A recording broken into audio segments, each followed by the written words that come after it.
ঘরে বসে জাদু কাটুন শুধুমাত্র সূরা ফাতিহা দিয়ে। সূরা ফাতিহা হচ্ছে এমন একটি সূরা যে সূরার ভিতরে শেফা রয়েছে।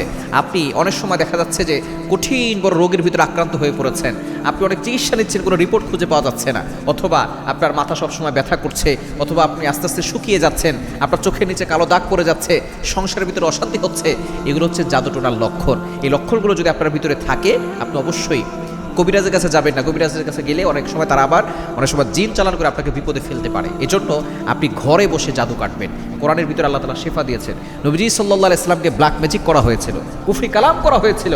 নবীজি সাল্লাল্লাহু আলাইহি সাল্লামের উপর আল্লাহ তাআলা দুইটা সূরা নাজিল করে দিয়েছেন, সূরা ফালাক, সূরা নাস। এই দুইটা সূরা পড়ে তিনি আমল করেছেন, সুস্থ হয়েছেন। সুতরাং কোরআনের ভিতরে শেফা রয়েছে। এই কোরআনের ভিতরে কিভাবে আপনি আমল করবেন, যদি আপনি এরকম আপনার ভিতরে লক্ষণগুলো দেখেন, আপনি অজু করবেন। অজু করে কাঠের একটা চেয়ারে আপনি বসবেন। যদি কাঠের চেয়ার না থাকে, যে কোনো একটা চেয়ারে বসলে হবে। আপনি ডান হাতে একটা ছুরি নিয়ে আমলটা করবেন।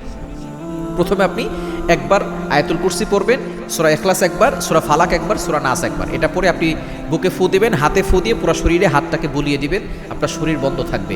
এরপরে আপনি জাদুটা কাটবেন। আপনার ডান হাতে ছুরিটা মাথার উপরে এভাবে রাখবেন, রেখে আপনি আউযু বিল্লাহি মিনাশ শাইতানির রাজিম বিসমিল্লাহির রহমানির রহিম পড়ে শুধু সূরা ফাতিহা পড়বেন। পরে ছুরিতে এভাবে ফু দিবেন।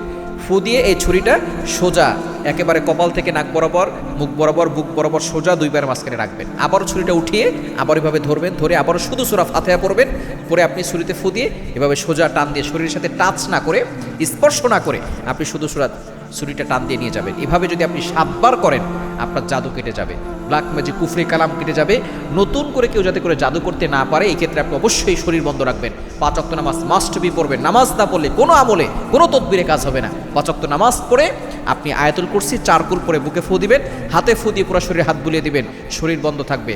ঘুমানোর সময় ওযু করে ঘুমাবেন, শরীর বন্ধ করে ঘুমাবেন। দেখবেন দুনিয়ার কোনো শক্তি আপনাকে ক্ষতি করতে পারবে না ইনশাআল্লাহ।